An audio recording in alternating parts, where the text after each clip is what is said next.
که تاسو غواړئ چې مالی پریشانی مو ختم شي، قرضې دې در باندې قرضې ختم، انشاءالله العزیز داسې وظیفه درته د سوره قریش ښایم چې صرف 2 ورځې په دې عمل وکړئ او تاسو بیا وګورئ چې څه کېږي. تاسو ته به دومره مال حال میلو شي چې بیا به بالکل انشاءالله العزیز دا خلک به درته حیراني.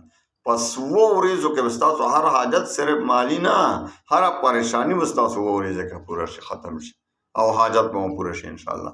2 ورځې عمل او دا ټوله زندگی مزې انشاءالله العزیز. داسې وکړئ چې اول خدا چې اجازت عام دی، اجازت مه غواړئ. اجازت په کمنټ کې او په واتساپ باندې بار بار خلک غواړي، اجازت عام دی. ها 15 وخته مونځ ضروري دی، 15 وخته مونځ او رزق حلال طلب د حرامو نه ځان ساتئ وروره. تر څو چې د حرام نه ځان نه بچ کړي اجازت نشته. نو تاسو به بیا داسې وکړئ چې یو خدا چې په الله باندې به اعتماد پوره کړئ. کله چې وظیفه کوئ چې په الله د یقین کامل وي. حدیث کې راځي، حدیث قدسی دی چې الله فرمایي، نبی علیه السلام فرمایي چې الله فرمایي چې زه د خپل بنده سره د هغه د ګمان مطابق معامله کوم. څنګه چې ما باندې ګمان کوي داسې ورسره کوم. اوس یو انسان د وظیفه او دعا کوي او الله باندې ښه یقین دی چې الله به ضرور دی ما دا دعا قبلوي، ډېر مهربانه بادشاه دی، الله همدغسې معامله فرمایي او د هغه دعا قبول شي، وظیفه قبول شي. بل سړی د هغه وظیفه کوي خدای مکه، خو هغه دا یقین دی چې یاره مړه ما خو ډېرې وظیفې کړي دي، دعاګانې مې هم کړي دي، مړه اړو چېرته قبوله شوي نه ده، خو چلو دا هم پکې وکړو. نه د ده دا وظیفه به څه قبولی شي؟ د په الله باندې شک کوي، په الله باندې شک نه کوي.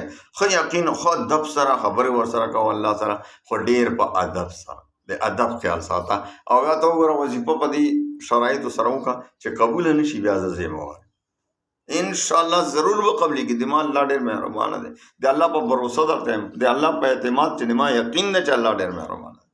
نو تاسو ته وظیفه در کوم، یو ځل صرف سوره یاسین ویل دي او بس ورسره لغوندې سوره قریش ویل دي او بس 2 ورځې وظیفه کول دي. بس انشاءالله العزیز مالی حالت به د ښه شي، مالداره به شي، خلک به خپله راځي جیب کې در پیسې اچوي، بغیر اسباب به درته الله برابروي، لارې به درته کلاویږي، کاروبار د بند کاروبار به د روان، دکانداري د بند د ګاک نه راځي، دکانداري د کلاو انشاءالله، رشتې نه راځي. رشتې څه دپاره چې کوې بس 2 ورځې دا وظیفه کوه چې کله درته حاجت پېښېږي.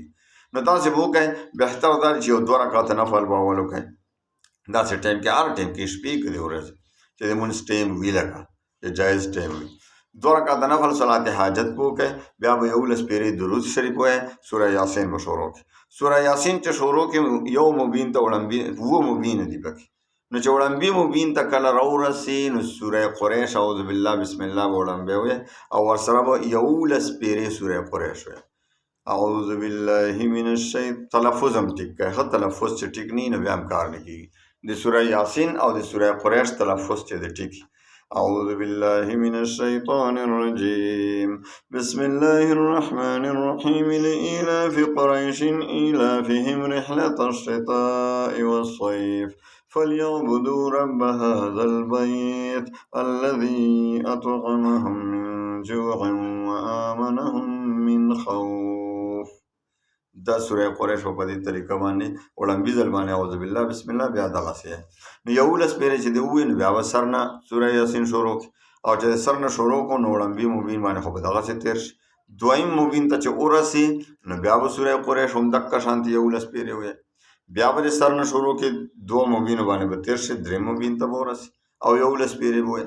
دقسې به مړه دا ټول سوره یاسین کې 2 واړه مبینو باندې چې ورسي نو 11 پیرې سوره قریش ووایي او چې اخري مبین ته ورسي بیا به دغسې ووایي او بیا به د سر نه شروع کړي او سوره یاسین به دغسې ختم کړي، ځکه بل مبین خو نشته اتم. نو بس ټول سوره یاسین به دغسې ختم کړي په واره به ووایي او چې ختم دی کو اخري کې بیا درود شریف 11 پیرې ووایي او ښه د زړه نه په ژړا ژړا کې به د الله نه خپل حاجت وغواړي.